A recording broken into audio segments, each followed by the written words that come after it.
범죄와 관련된 형사사건은 형사소송이라는 절차를 통해 해결합니다. 이번 차시에서는 어떤 행위의 범죄 여부를 판단하고 그에 대한 처벌을 결정하는 형사 절차에 대해서 살펴볼 것입니다. 또한 형사 절차에서 피의자나 피고인의 인권을 보호하기 위해 어떤 방안들이 마련되어 있는지에 대해 알아보겠습니다. 재판장에 들어가면 판사는 어떤 일을 할까요? 판사의 역할, 검사의 역할, 변호사의 역할에 대해 함께 화면으로 알아보겠습니다.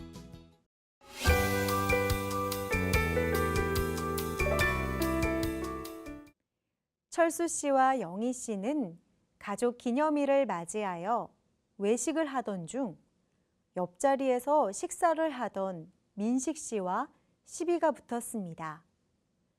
말다툼 끝에 민식 씨가 철수 씨를 밀쳤고 철수 씨는 팔에 멍이 들었습니다. 이 경우 민식 씨에게는 폭행죄가 적용될 수 있습니다. 그렇다면 민식 씨는 어떤 절차를 거쳐 어떻게 처벌받게 되는 것일까요? 범죄가 발생했거나 발생한 것으로 판단되면 국가기관은 수사에 들어갑니다.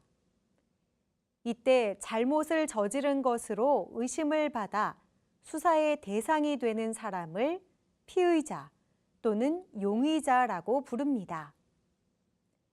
경찰에서는 피의자인 민식 씨와 피해자인 철수 씨, 목격자 등을 조사하고 조사 결과 민식 씨의 죄가 인정되면 경찰에서 검찰로 송치합니다.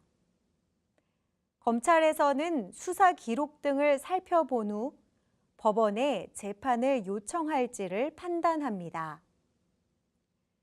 법원에 재판을 요청하는 것을 기소라고 부르며 피의자가 기소된 이후에는 피고인이라고 불립니다. 검찰이 기소를 하면 형사재판이 진행됩니다. 형사재판은 각종 범죄가 발생한 경우 피고인이 죄가 있는지, 죄가 있다면 어떠한 처벌을 받아야 하는지에 대한 재판을 말합니다.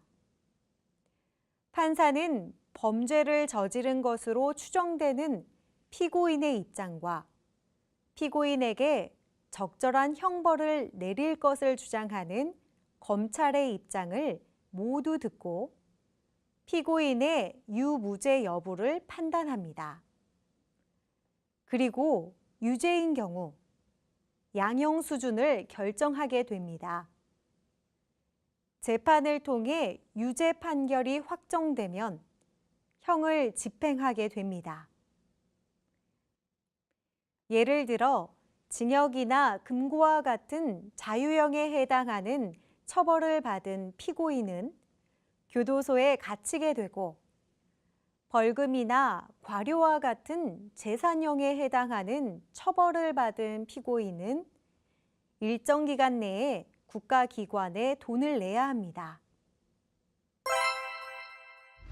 법률 홈닥터란 변호사 자격을 갖춘 법률 홈닥터가 각 지역의 기관에 상주하면서 경제적인 어려움으로 변호사를 찾기 어려웠던 취약계층과 소외지역의 주민들에게 무료 법률 서비스를 제공하는 것을 말한다.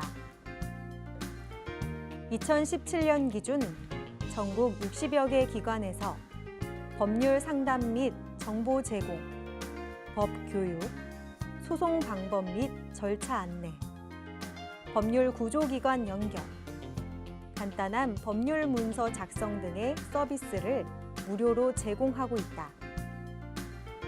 평일 10시부터 17시까지 각 시도의 구청이나 시청 민원실, 사회복지협의회에 전화하여 법률 홈닥터와의 상담을 요청하면 도움을 받을 수 있다.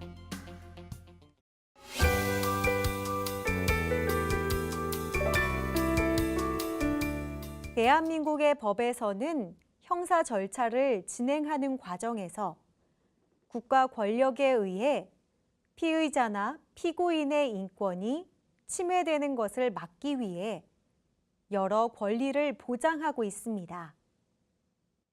먼저 형사 절차에 적용을 받을 때에는 정당한 법 절차에 따라서 이루어지도록 하고 있습니다. 체포나 구속, 압수, 수색 등을 할 때에는 판사의 영장을 받아 합법적인 절차에 따라 진행해야 하고, 처벌을 받을 때에도 법에 따르도록 하고 있습니다. 만약 체포나 구속을 당한 것에 대해 부당하다고 생각되면 법원에 다시 심사해달라고 요청할 수 있는데, 심사 결과 부당하다고 판단되면 석방됩니다. 피고인의 유죄를 밝히기 위해 고문을 하는 것은 허용되지 않습니다. 고문을 통해 거짓 자백을 하게 될 우려가 있기 때문입니다. 만약 고문이나 협박, 폭행과 같은 방법으로 자백을 한 경우에 그 자백은 증거로 인정되지 않습니다. 또한 형사 절차에서 피의자나 피고인에게 유죄 판결이 확정되기 전까지는 무죄로 추정됩니다. 검사가 피고인이 유죄임을 확실하게 밝혀내지 못했을 때에는 무죄를 선고해야 합니다. 이러한 정신은 10명의 범인을 놓치더라도 1명의 억울한 죄인을 만들지 말라라는 말에 잘 드러나 있습니다. 한편 모든 국민은 체포 또는 구속을 당하게 되는 경우 변호인의 도움을 받을 권리를 갖습니다. 경제적으로 어려워서 변호인을 구할 수 없는 경우에는 국선 변호사 제도의 도움을 받을 수 있습니다. 이 제도는 경제적으로 어려운 피고인을 위하여 법원이 국가의 비용으로 변호인을 선정해주는 제도입니다. 다문화 구성원을 위한 법률 서비스, 법제처의 다국어 생활 법령. 법제처에서는 외국인들도 법과 관련된 정보를 쉽게 찾을 수 있도록 여러 나라 언어로 생활 법령 정보를 제공한다.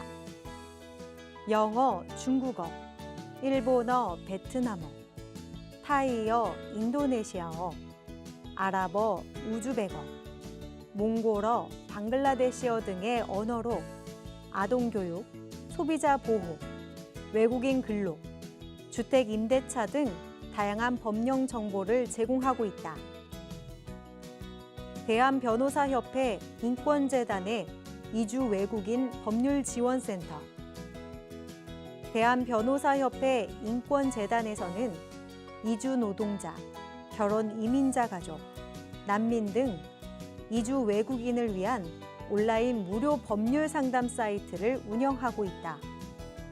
영어, 일본어, 타이어, 러시아어, 우즈베거, 몽골어, 필리핀어, 중국어, 캄보디아어, 베트남어 등의 언어로 서비스를 제공하고 있으며 법적 문제에 대해 직접 상담할 수 있을 뿐 아니라 법률 상담 사례집을 통해 관련 궁금증을 해결할 수도 있다. 1. 형사 절차. 범죄 발생, 인지, 고소, 고발, 수사 개시, 검찰 송치, 기소, 형사 재판, 판결, 형의 집행. 2. 인권의 보호, 적법 절차의 원칙, 영장주의, 체포나 구속이 적절한지를 심사, 고문의 금지, 무죄 추정의 원칙, 변호인의 도움을 받을 권리.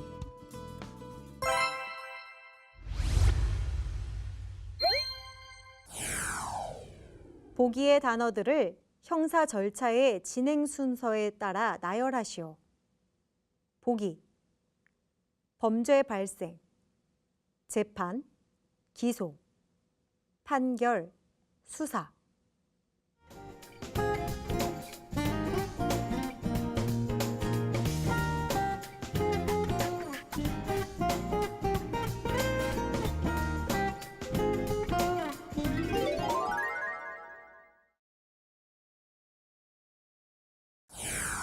다음에 괄호에 들어갈 알맞은 말을 쓰시오. 피의자나 피고인에게 유죄 판결이 확정되기 전까지는 무엇으로 추정된다.